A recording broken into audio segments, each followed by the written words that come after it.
오늘 본문 말씀을 중심으로 비웃음을 웃음으로 이런 제목으로 말씀 전하겠습니다. 여러분 이 시간 옆에 분에게 이렇게 한번 인사하겠습니다. 사랑합니다. 축복합니다. 네. 그러면 전 세계 모든 사람들이 선망하는 하버드 대학에서 연구를 목적으로 지원자를 모집했습니다. 모집할 때 중요한 이 사실, 연구에 대한 것들 숨긴 채 주제를 이렇게 주었어요. 제목을 무료한 일상 탈출 활기찬 노년, 이런 제목으로 70대 후반에서 80대 초반의 남성들을 모집을 했어요. 그래서 6박 7일 동안 추억으로 여행을 떠나는 프로그램이다, 이렇게 소개를 한 겁니다. 그래서 회비 없이 사람들을 이제 모집을 했는데 많은 사람들이 지원을 했습니다. 그래서 엄격한 심사를 거쳐서 최종 8명의 인원을 선발을 합니다. 그리고 선발된 인원을 쭉 보니까 체격도 좋고 건강하고 활기차 있는 사람들이 아니라 서 있기도 힘들고 얼굴에는 검버섯이 거뭇거뭇 피어있는 그런 분들이 선발이 되었습니다. 그래서 이들을 태운 버스에 이제 이 버스가 좁은 시골길을 따라 낡은 수도원에 도착을 하고 이제 모든 짐을 다 풀고 이제 그 수도원 안에서 생활을 하게 되었습니다. 자, 그리고 난 다음 그곳에 도착한 8명은 2가지 조건만 지키면 그곳에 자유롭게 생활할 수 있게 했습니다. 첫 번째 조건이 뭐냐? 바로 20년 전으로 돌아가서 생활하라는 거죠. 그 20년 전에 정치, 사회, 스포츠 이런 내용들을 마치 지금 오늘 살아가고 있는 것처럼 이야기하며 살아가라고 했습니다. 그래서 TV를 있는데 그 TV를 틀면 옛날 20년 전에 TV 프로그램이 나오게 되는 거예요. 그리고 당시에 개봉했던 영화도 보여주고 또 거실 탁자에는 당시의 신문, 잡지 이런 것들이 딱 있었던 거죠. 이것이 첫 번째 조건이었습니다. 그리고 두 번째 조건은 집안일은 스스로 하라. 청소, 설거지 모든 것을 스스로 하도록 만들었습니다. 처음에 이것을 시키니까 나이가 많으신 어르신들이 이게 너무 힘들었던 겁니다. 그래서 불평도 하고 이제는 못하겠다 하니까 이 대학에서 그러면 이 프로그램의 취지에 맞지 않으니까 나가셔야 됩니다 라고 이야기를 한 거예요. 그러니까 그래도 이왕 온 거 어떻게 하겠습니까? 하겠습니다 라고 해서 처음에는 느릿한 걸음으로 청소를 하기 시작했고요, 지팡이를 의지한 채 설거지를 했습니다. 그리고 하루 이틀 사흘 시간이 지나자 20년 전으로 돌아가 생활하는 것에 점점 익숙해지기 시작하고요, 사람들이 자발적으로 청소를 하기 시작하고 건강한 삶을 위해서 계단을 오르락 내리락 하는 운동도 하게 되었다고 합니다. 그리고 그 일주일의 시간이 다 지났습니다. 모든 프로그램이 끝나게 되었죠. 그리고 하버드 대학 연구실에서 이제 이 사실을 자기들이 연구했던 목적을 이야기해 주었습니다. 사실은 추억 여행이 아니라 대학 연구의 실험이었음을 알려주었습니다. 그리고 난 다음 8명의 참가자 전원을 이제 참석하기 이전과 이후로 검사를 딱 해보았어요. 해보니까 차이가 났던 거예요.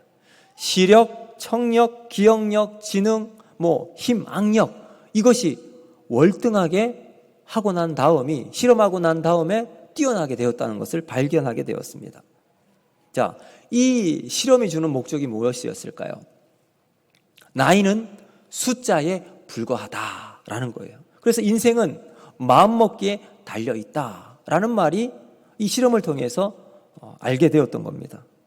그럼 노인이라고 나이가 많이 들었다고 생각하면 여러분 늙게 살아가는 거예요.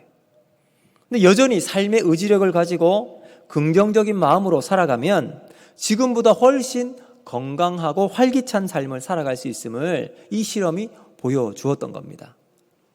그만큼 우리는요, 어떤 생각을 가지고 살아가느냐, 어떤 삶의 태도를 가지고 살아가느냐가 중요합니다. 우리가 예수님을 믿고 구원이라는 놀라운 선물을 받게 되었습니다. 세상에서 얻을 수 없는 하나님의 은혜가 하늘로부터 우리에게 임하여 내려옵니다. 여러분, 이 놀라운 사실이 우리에게 있어요. 그러면 우리의 생각과 삶을 대하는 태도는 예수 믿기 전과 후가 확연하게 달라지게 됩니다. 여러분, 이것은 자명한 사실이에요. 그리고 이 믿음이 있으면 우리의 삶은 바뀌어야 합니다. 왜 그럴까요? 믿음의 사람은 모든 것이 협력하여 선을 이루시는 하나님을 만나서 내 능력을 의지하지 않고 하나님이 주시는 힘과 능력으로 내 인생의 변화를 경험하면서 살아가기 때문에 그렇습니다. 그래서 하나님 만난 사람은 삶의 자세와 태도가 확연하게 다릅니다. 고난 중에도 기뻐하죠. 슬픔 속에도 소망을 잃지 않습니다. 왜 그럴까요? 하나님이 우리와 함께 하시기 때문입니다. 오늘 예배를 드리면서 우리와 함께 하시는 이 하나님을 만나서 세상과 다른 삶의 태도로 살아가는 우리 모두가 되기를 주님의 이름으로 축복합니다. 그러면 믿음으로 살아가는 우리는 어떠한 다른 삶을 살아갈 수 있을지 오늘 말씀을 통해서 두 가지로 살펴보도록 하겠습니다. 첫 번째, 우리는 다른 삶을 어떻게 살아갈 수 있는가? 현실을 넘어 믿음으로 살아갑니다. 자, 오늘 18장에 아브라함과 사라가 하나님을 만납니다. 하나님께서 그들을 찾아오셨어요. 그때 아브라함의 나이가 몇 살이었죠? 99. 그리고 사라는 89. 나이가 상당합니다. 우리 10절 말씀 같이 한번 읽어볼게요. 10절 시작. 그가 이르되 내년 이맘때에 내가 반드시 내게로 돌아오리니 내 아내 사라에게 아들이 있으리라 하시니 사라가 그 뒤 장막문에서 들었더라. 아멘. 자, 아브라함과 사라가 처해 있는 현실은 어떨까요? 아이를 낳을 수 없는 상황이었어요. 조금 전에 말씀드린 것처럼 나이가 99, 89. 이것은 나이만 봐도 고개를 절레절레 흔들 수밖에 없는 나이입니다. 신체적으로나 생리적으로 볼 때 이건 임신 가능 아니죠. 불임입니다. 더군다나 사라는 생리가 끊어졌다라고 이야기해요. 물리적인 임신은 불가능한 상태입니다. 이런 상황에서 하나님께서 아브라함에게 말씀을 하시고 사라는 그 뒤 장막에서 그 사실을 귀를 쫑긋 세우며 들었어요. 뭐라고 말씀하시죠? 내년 이맘때에 아들이 있으리라. 내년 이맘때에 아들이 있으리라. 여기에 주목할 구절이 있는데요. 바로 내년 이맘때입니다. 내년 이맘때. 히브리어 원어를 보면요, 이 구절을 카에트 하야라고 이야기를 해요. 카에트는 때의 시간이라는 거고 하야는 생명이에요. 그러니까 내년 이맘때를 직역을 하면 어떤 뜻일까요? 생명의 때, 생명의 시간, 이런 의미가 있습니다. 영어 킹 제임스 버전에는 이걸 정확하게 그렇게 번역을 해놓았습니다. The time of life, 생명의 시간이라고. 그럼 생명의 때, 죽음의 그림자를 깨트리고 그 속에서 생명의 싹이 틔워지는 시간입니다. 계절로 치면 어딜까요? 봄입니다. 그렇죠? 겨울에 그 차디찬 시간이 지나서 봄 기온이 싹 스며드는 시간입니다. 겨울 동안 모든 땅은 다 얼어서 죽은 땅이 됩니다.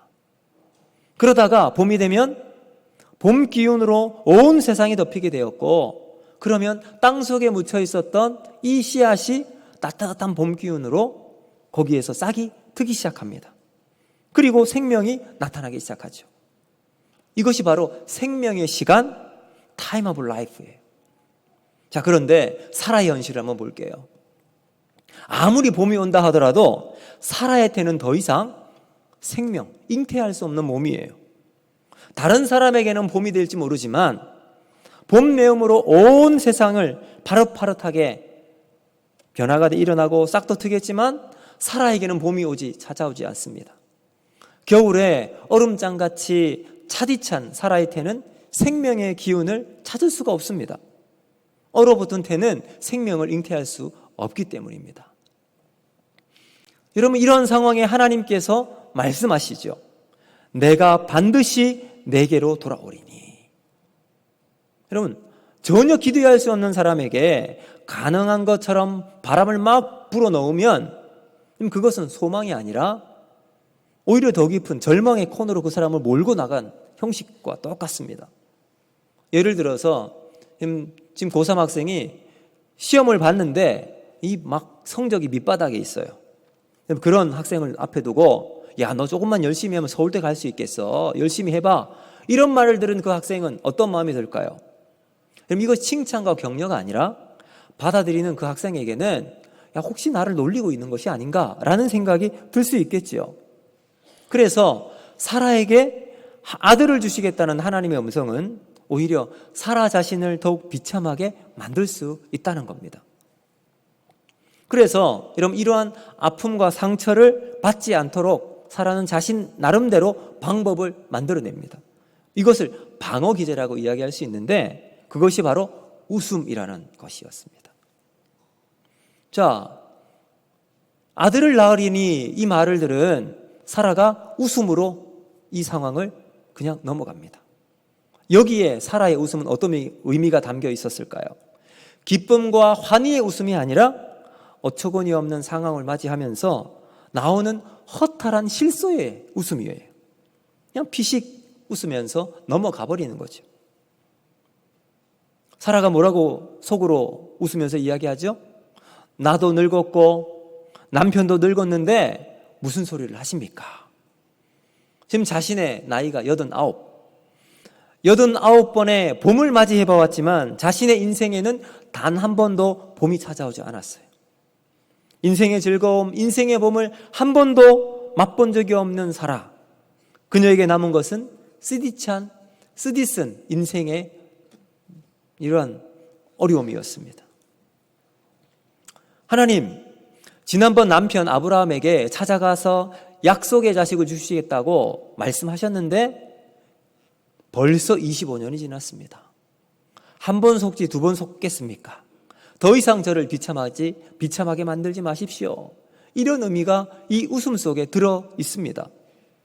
사랑하는 성도 여러분, 우리 인생 속에서도 사라와 같은 이런 소망이 끊어지고 미래를 생각하면 생각할수록 앞이 보이지 않는 캄캄한 흑암 속에 놓여 있는 분이 계실 줄로 압니다.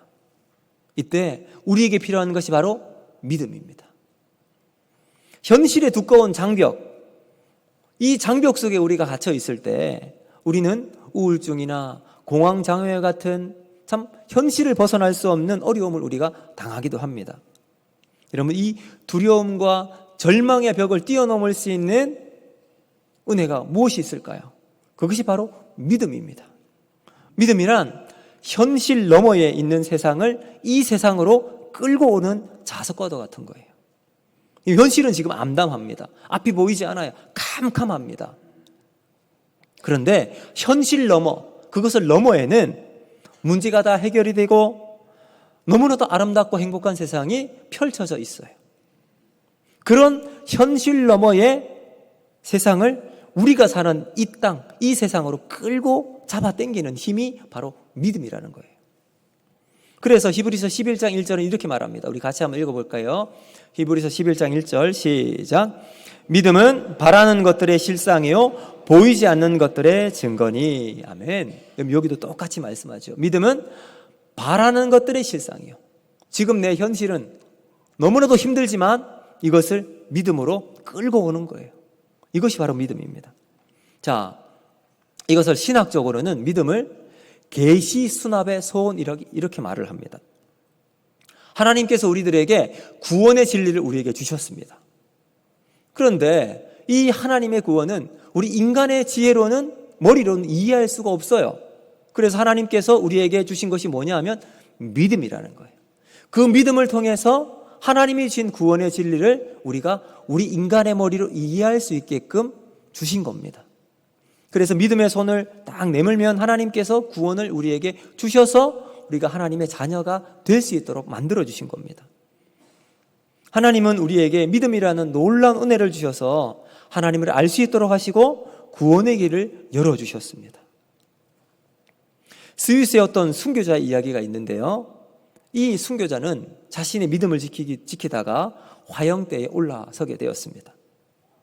그리고 장작더미에 자신의 몸이 묶여있는 채 올라서 있게 되었습니다. 재판관이 이 사람에게 마지막으로 할 말을 해보라는 발언 기회를 줍니다. 그때 이 사람은 담대한 어조로 재판관을 향해서 이렇게 말을 했습니다. 재판관님, 이리로 가까이 오셔서 당신의 손을 제 가슴에 대어 보십시오. 그리고 내 심장의 박동이 두려움에 떨고 있는 것처럼 느껴진다면 당신은 예수 그리스도를 믿지 않아도 됩니다. 그러나 당신이 느끼기에 내 심장 박동 소리가 평온하고 안전하게 느껴진다면 부디 당신도 나처럼 믿음으로 예수 그리스도를 영접하시기를 바랍니다. 라고 하는 말을 남겼습니다.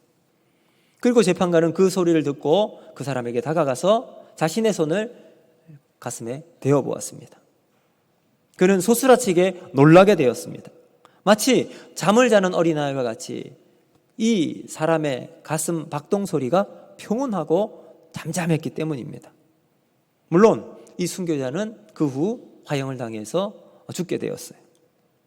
그런데 그 뒤에 이 재판관은 그 사람의 소리가 그 머릿속에 계속해서 맴돌았던 거예요. 그리고 깊은 고민에 빠지게 됩니다.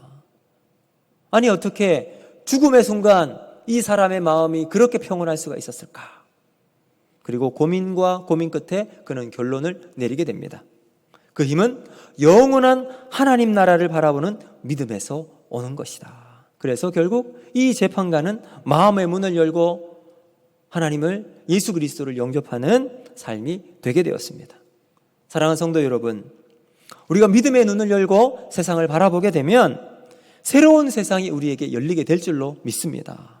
여러분, 세상이 줄 수 없는 하나님의 은혜와 평강이 우리 속에 밀려 들어옵니다. 그래서 우리가 세상을 담대하게 살아갈 수 있게 될지요. 바라기는 오늘 우리에게 하나님의 평강과 은혜 가운데 믿음의 눈이 열려서 하나님과 함께 동행하는 복된 삶이 우리 모두에게 있기를 주님의 이름으로 축복합니다. 두 번째, 무엇이냐? 바로 이것은 무기력을 넘어 감동으로 이어지게 된다는 사실입니다. 여러분, 우리가 무엇이든지 익숙한 환경에 오랫동안 처하게 되면 이게 재미가 없어지고 흥미도 사라지게 됩니다. 여러분, 결혼 생활 얼마나 하셨습니까? 이제 막 결혼하신 분도 계실 테지만 이제 20년, 30년 혹은 40년, 50년 결혼하신 분도 계실 텐데 여러분, 가정생활 만족하십니까? 행복하십니까? 네, 저는 행복합니다. 근데 여러분, 사실 오랫동안 결혼생활 해보면 이게 우리가 행복해서 살아가기보단 정으로 살아간다고 많이 말을 하잖아요. 익숙하기 때문에 그래요. 재미보다는 그냥 그 삶에 익숙하게 살아가는 거예요.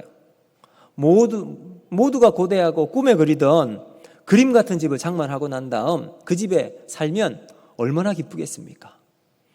그럼 그 행복이 얼마나 지속될까요? 1년, 길어야 2년 정도 되겠죠.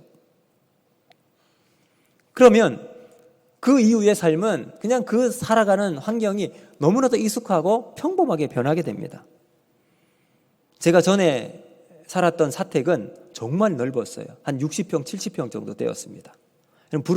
부러우셨을 겁니다.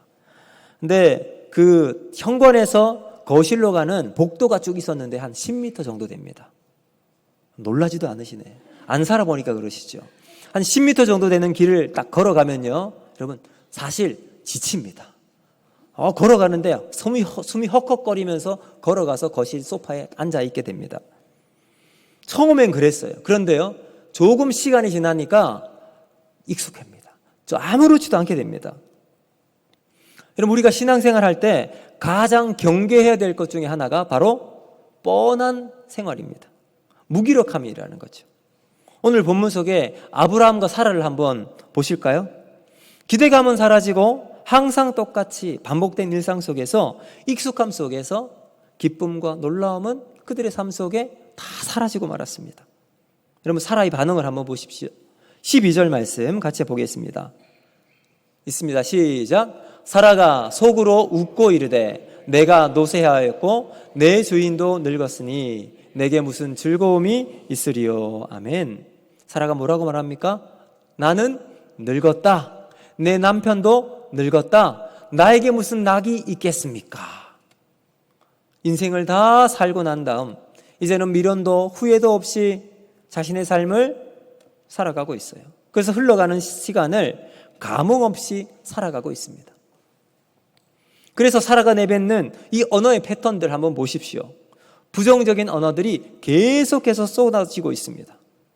여러분, 이런 부정적인 언어가 그 입에 붙고 있으면 그 인생은 그가 말한 대로 살아가게 됩니다. 그래서 민수기 14장 28절에 이렇게 말씀합니다. 그대들에게 이르기를 여호와의 말씀에 내 삶을 두고 맹세하노라. 그 다음 읽겠습니다. 시작. 너희 말이 내 귀에 들린 대로 내가 너희에게 행하리니. 아멘. 자, 하나님께서 뭐라고 말씀하시죠? 내 귀에 들린 대로 내가 너희에게 행하리라. 그럼 말에는 힘이 있습니다. 능력이 있어요. 불신앙적인 부정적인 언어를 계속해서 하면 이것이 우리의 습관이 되고요, 원망과 불평으로 우리의 삶이 이어지게 됩니다. 그리고 정말 중요한 것, 하나님께서 그 소리를 다 들으시고 그렇게 살아가도록 하나님께서 그 인생을 만들어 나간다는 거죠. 그럼 오늘 우리가 예배를 드리시기 전에 가정에서 여러분 어떤 언어를 말씀을 하셨습니까? 여러분 자녀들에게 축복과 또 부부간의 사랑을 표현하고 오셨습니까? 아니면 무뚝뚝한 표정으로 야 오늘도 빨리 예배 준비하지 않았냐고 다그치면서 부정적인 감정을 표현하고 오시지는 않으셨습니까? 사랑하는 성도 여러분, 우리가 이런 뻔뻔한 일상 속에서 내뱉는 무기력한 모습에서 벗어나야 할 줄로 믿습니다. 부정적인 언어 습관들, 냉소적이고 비판적인 시선으로 바라보면서 남을 정죄하는 우리의 모습들이 있다면 어떻게 해야 될까요? 다 내어버려야 합니다. 다 버리고 새로운 믿음의 길을 걸어나가는 우리 모두가 되기를 주님의 이름으로 축복합니다. 그렇다면 우리가 어떻게 이런 무기력한 모습에서 벗어날 수 있을까요? 비결이 14절에 있어요. 14절 우리 같이 한번 읽겠습니다. 시작. 여호와께 능하지 못할 일이 있겠느냐? 기한이 이를 때에 내가 내게로 돌아오리니 사라에게 아들이 있으리라. 아멘. 그럼 여기 14절의 핵심이 뭔가? 바로 하나님께 우리의 초점을 옮기는 거예요. 14절에도 하나님께 능하지 못할 일이 있겠느냐?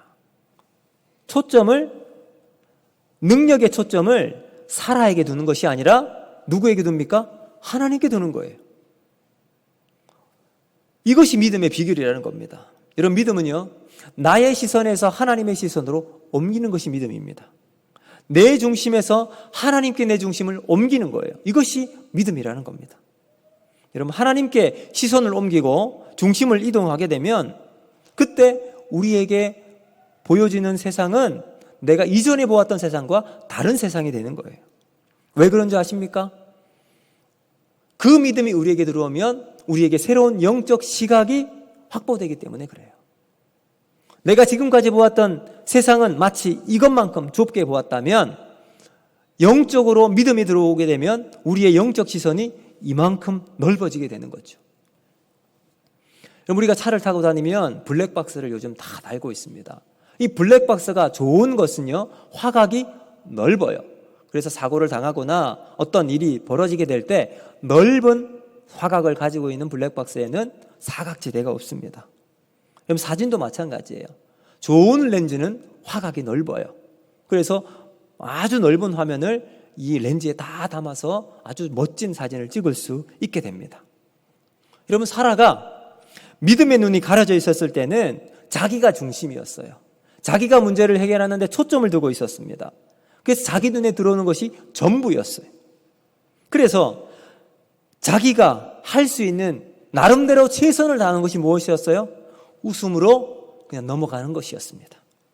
그가 반응하는 전부는 그냥 웃음으로 그냥 이 자신의 상황을 회피해 버리는 거였었어요. 자신의 인생 주어가 사라 자신이었어요.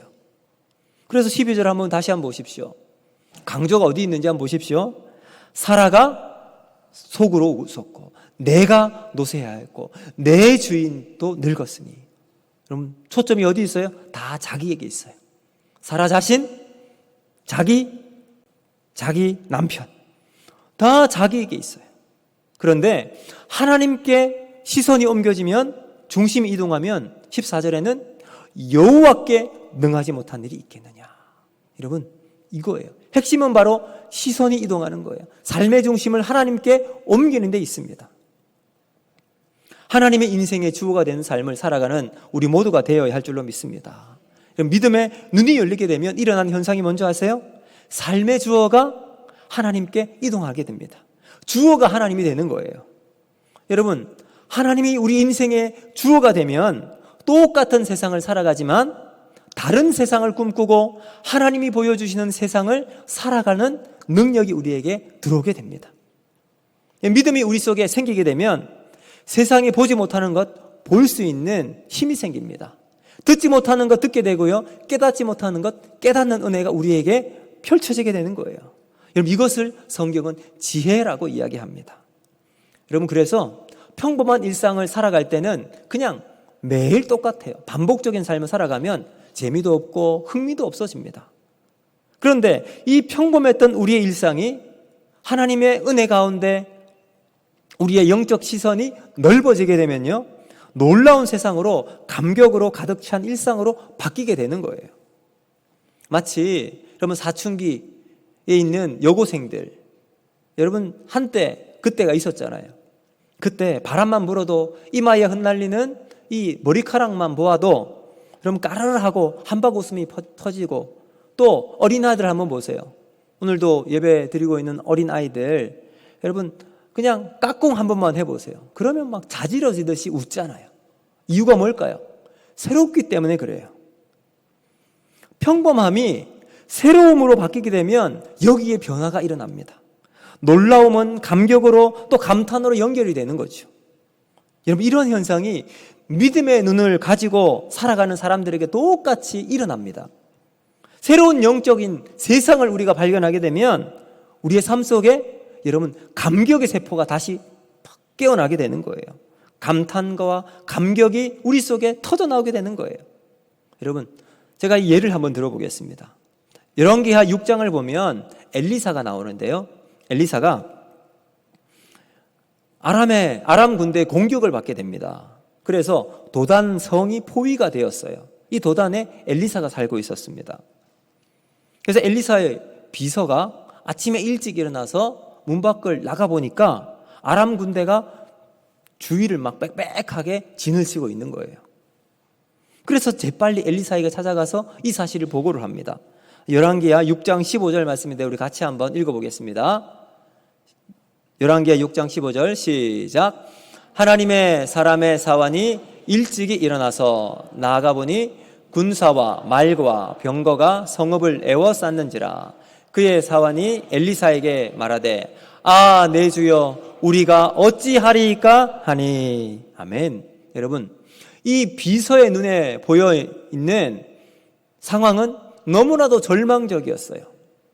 그 무시무시한 아람 군대가 주변을 빽빽하게 그냥 포위하고 있는 거예요. 여러분, 이런 상황에 이 비서가 했던 말, 아, 내 주여, 우리가 어찌하리이까, 이것은 소망이 없다는 거잖아요. 희망이 없다는 거예요. 자, 그런데 이 이야기를 듣는 엘리사가 하나님께 기도합니다. 하나님, 저 사람 눈을 열어주십시오. 자, 그리고 난 다음 6장 17절 말씀이에요. 우리 같이 한번 보겠습니다. 시작. 기도하여 이르되 여호와여, 원하건대 그의 눈을 열어서 보게 하옵소서 하니 여호와께서 그 청년의 눈을 여심해 그가 보니 불말과 불병거가 산에 가득하여 엘리사를 둘렀더라. 아멘. 자, 여러분, 여기 엘리사가 있습니다. 그리고 엘리사를 도와주는 비서가 있어요.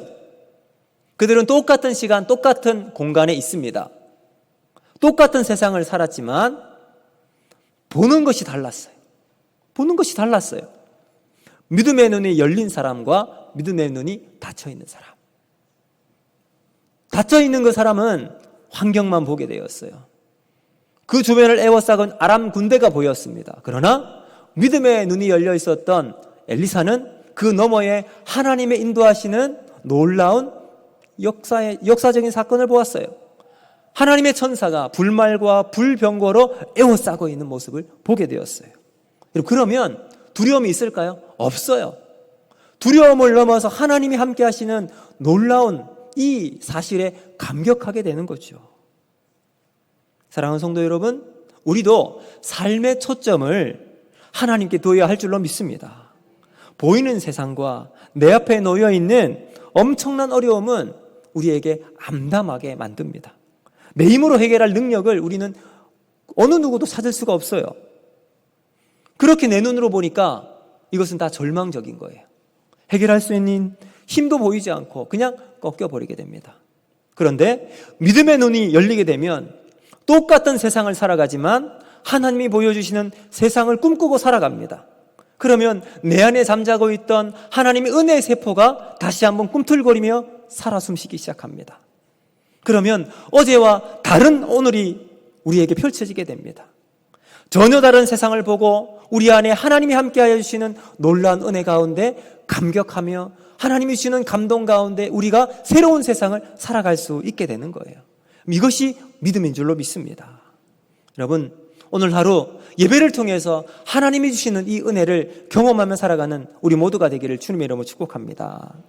여러분, 그런 경험을 했던 사람은 세상 속에서 담대합니다. 여러분, 담대해요. 비록 내 현실은 암담할 수 있어요.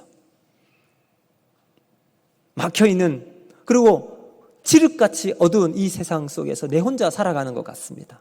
그러나 믿음의 눈이 열리게 될 때 오히려 하나님의 인도하시고 도와주시는 손길을 바라보기에 우리는 하나님께 감사할 수 있게 되죠.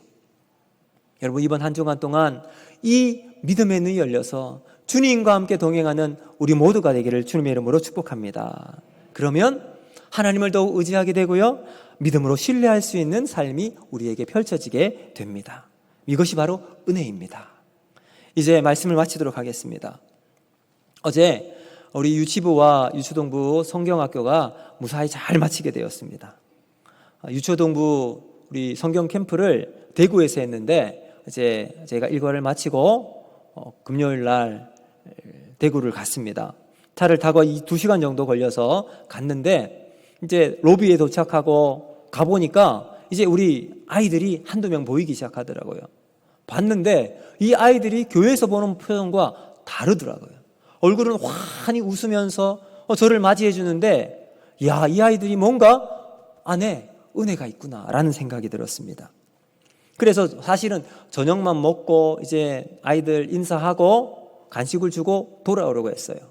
근데 그것으로 하면 안 되겠더라고요. 그래서 저녁 먹고 조금 기다렸다가 집회하는 시간, 다 참석은 할 수 없지만 집회를 보고 와야 되겠다라는 생각이 들었습니다. 그리고 앉아서 기도를 하고 아이들이 이제 찬양을 하기 시작했어요. 찬양을 하는데 아이들이 막 큰 소리로 찬양도 하고 손을 들고 찬양하고 율동도 아주, 그거 보니까 제일 잘하는 아이들이 우리 아이들이었어요. 이렇게 열심히 이렇게 찬양을 하더라고요. 그리고 나서 그 모습을 보는데 제 가슴이 참 뭉클했습니다. 그리고 마치고 교회로 돌아왔는데 한 10시 반 정도 되었습니다. 또 왔는데 이제 우리 교회 주차장과 현관은 무슨 일이 났는지 난리예요, 난리. 무슨 일인가 봤더니 이제 그 다음 날 토요일 날 유치부 성경학교를 준비하기 위해서 유치부 선생님들이 다 총출동이 되었습니다. 주차장을 보니까 이제 청년처럼 보이는 2명이, 알고 보니까 2 남자 집사님이셨는데 수영장을 만든다고 막 열심히 땀을 흘리며 조립을 하고 있는 거예요. 근데 여러분, 그 모습, 이제 일을 하고 땀을 뻘뻘 흘리며 일을 하고 난 다음에 그 시간이 온 거예요. 와가지고 열심히 하고 있는데, 여러분, 만약 저 같다면 막 짜증도 나고, 왜 날 이걸 시켰나 라는 마음이 들 법도 한데 그런 모습이 아니더라고요. 막 열심히 하는데 미소를 가지고 열심히 하고 있었어요. 그 모습이 저에게 참 감동이 되었어요. 우리 아이들을 위해서 헌신하신 선생님, 집사님들이 계시니까 참 우리 교회 아이들 소망이 있겠구나, 하나님께서 우리에게 은혜를 부어주시겠다나, 이런 생각이 들었습니다. 그럼 그 늦은 밤, 그것도 일하고 난 다음 피곤한 몸을 이끌고 교회에 와서 열심히 봉사하는, 섬기는 그 모습은 마치 천사와도 같았습니다. 그럼 피곤하면 짜증이 나올 법도 하잖아요. 그것도 내일도 아닌데. 여러분, 근데 열심히 정말 잘 해나갔습니다. 여러분, 왜 이렇게 할 수 있었을까요? 현실을 넘어서 믿음으로 하나님께서 역사하실 것을 바라보는 믿음의 눈이 있었기 때문입니다. 무기력함으로 그냥 다 손 내놓고 하는 것이 아니라 하나님이 주시는 감격이 그 안에 있기 때문에 봉사할 때도 기쁨으로 미소를 잃지 않고 그 일을 감당할 수 있었던 거죠. 그럼 오늘 우리에게도 동일한 은혜가 있어야 할 줄로 믿습니다. 이번 한 주간 동안 여러분, 하나님께서 주시는 믿음의 눈으로 세상을 살아가는 우리가 되기를 원하고, 무기력함이 여러분 우리에게 밀려올 수 있어요. 그러나 그 무기력을 떨쳐내고 하나님이 주시는 감격과 감동으로 이 땅을 다시 한번 회복시켜 나가고 놀라운 하나님의 은혜로 살아가는 우리 모두가 되기를 주님의 이름으로 축복합니다. 여러분, 이 말씀 기억하면서 이 시간 이 찬양 같이